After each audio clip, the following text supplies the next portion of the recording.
আসসালামু আলাইকুম। আমি এখন এইচএসসি 2024 সালের দিনাজপুর বোর্ডের যে right form of verbs English second পার্টের right form of verbs question সমাধান করে দেখাবো। এখানে দেওয়া আছে যে উই কান্ট হেল্প একটা ভার্ব, তারপর আরেকটা ভার্ব চাওয়া হয়েছে, কাজে রিলাই ভার্বটা আইএনজি যোগ হবে। পাশাপাশি দুটি ভার্ব থাকলে পরের ভার্বটা আইএনজি হবে। নাও ইংলিশ ইজ প্যাসিভে আনতে হবে, এটা ইজ আছে, ইজ ইউজড। এখন ইংরেজি ব্যবহৃত হয় বা ব্যবহার করা হয় as a common language for global communication. It recognize, এটা স্বীকৃতি দেয় না, এটাকে স্বীকৃতি দেওয়া হয়, তাহলে এটা প্যাসিভে আনতে হবে। ইট ইজ রিকগনাইজড আনসার হবে it is recognized as an international language. English is important for একটা প্রিপোজিশন, এই জন্য ভার্বের আইএনজি হবে। মেনটেনটা মেনটেইনিং হবে, maintaining communication with our development partners. A good command over English as well as এর আগে যে সাবজেক্ট আছে ওটাই আমাদের সাবজেক্ট হিসেবে গণ্য হবে। কাজে এই যে নম্বরে বি চাওয়া হয়েছে, বি ভার্ব, এখানে is answer. Is essential for us 80% information, এটা একটা পরিমাণ বোঝাচ্ছে, এজন্য এখানে বি ভার্বে এফ নাম্বারে যে বি ভার্ব চাওয়া হয়েছে এখানে ইজ হবে।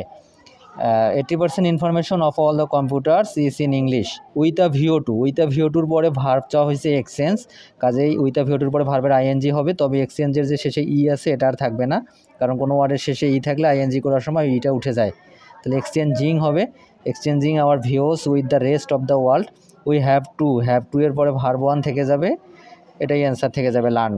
We have to learn English. Moreover we provide, আমরা সরবরাহ করি না, আমাদেরকে সরবরাহ করা হয়, প্যাসিভে আনতে হবে। We are provided with the good scope of একটা preposition. Verb enjoy verb ING হয়ে যাবে। এনজয়িং দ্য বেস্ট বুকস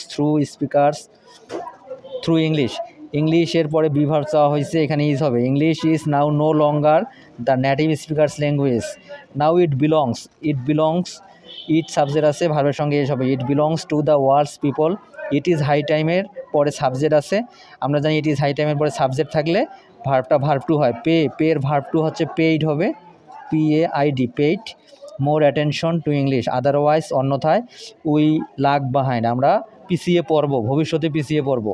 আমরা যদি ইংরেজি না শিখি না ভবিষ্যতে পিছিয়ে পড়বো, এই জন্য ভবিষ্যতে কিছু হইলে উইল প্লাস ভার্ব ওয়ান, তাহলে আনসার হবে উইল লাক।